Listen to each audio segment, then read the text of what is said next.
Higit 12 oras nang inaapula ng mga bumbero ang malawakang sunog sa imbakan ng construction materials sa Tuwi, Batangas. Nagdulot na rin ang paghisikip ng trapiko sa highway ang sunog dahil sa mga nakapwestong bumbero. Nasa frontline ng balitang yan si Gary De Leon.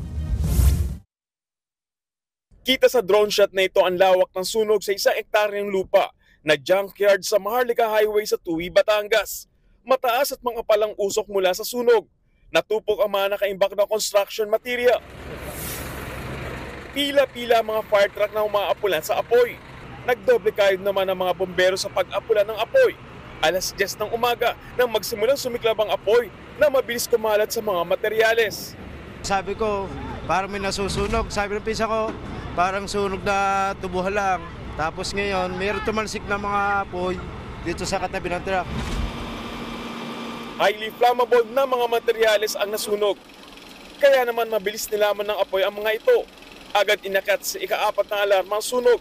Pero dahil sa lawak ng lugar at laki ng apoy na sakop nito, naging pahirapan ang pag-apula. Katunayan, inabot na ng gabi ang pagpatay sa sunog. Pero ang apoy, malaki at malawak pa rin.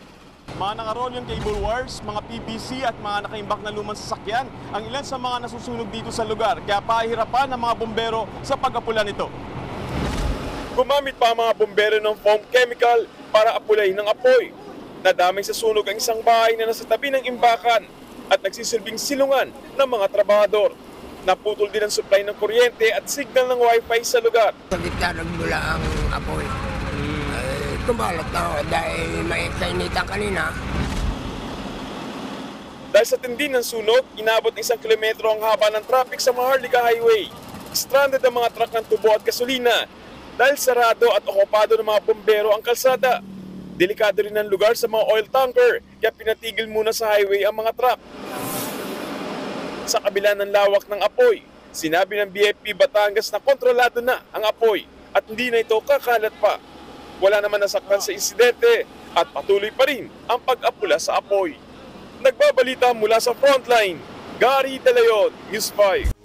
Mga kapatid, may Los Baños po. Huwag magpahuli sa mga balita at impormasyong dapat ninyong malaman. Para sa mas malawak na balitaan at diskusyon, mag-follow at mag-subscribe sa social media pages ng News 5.